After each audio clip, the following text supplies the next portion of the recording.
حافظ صاحب، یہ جو امریکہ والی بات ہم کر رہے تھے، آپ اتفاق کرتے ہیں اس بات سے؟ کیونکہ آپ لوگوں کا بھی یہی موقف ہے کہ الیکشنز کے اندر مبینہ طور پہ دھاندلی ہوئی، تو یہ جب وہ بات کرتے ہیں تو یہی وہی بات سیکنڈ ہو رہی ہے جو آپ سب یہاں پر کر رہے ہیں، اپوزیشن کی جماعتیں، یا ہمارے اندرونی معاملات میں مداخلت کر رہے ہیں بار بار بین دیکھیں، آپ الاقوامی نے کمیونٹی؟ مولانا صاحب کی پریس کانفرنس سنی ہوگی، 2 روزہ ہماری مرکزی شورا کا اجلاس ہوا، اس میں یہ قرارداد بھی زیر بحث آیا۔ تو اس میں جمعیت علماء اسلام کا بیان یہ تھا کہ قرارداد پاکستان کے الیکشن کے حوالے سے، کسی بھی حوالے سے امریکی کانگریس یا ایوان نمائندگان سے منظور ہونا یہ بے شک ہمارے سیاسی امور میں مداخلت ہے، یہاں تک تو مولانا صاحب نے کہا۔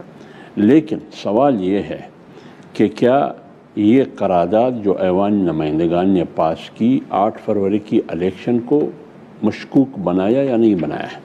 بین الاقوامی سطح پر مشکوک بنایا ہے، ایک بات۔ اب سوال یہ ہے کہ یہ قرارداد انہوں نے کیوں پاس کی؟ یہ ماحول کس نے دیا؟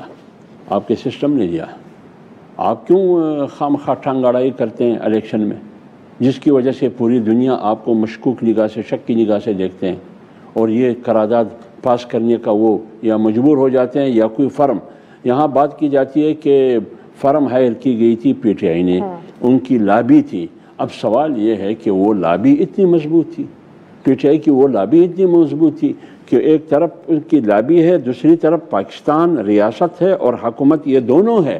اس کا معنی یہ ہوا کہ ریاست اور حکومت دونوں لابنگ میں ناکام ہوئے ایک فرم کے مقابلے میں۔ پھر آپ بتائیے، ریاست بھی ناکامی کا اعتراف کرے اور حکومت بھی ناکامی کا اعتراف کرے؟ میں اب خیر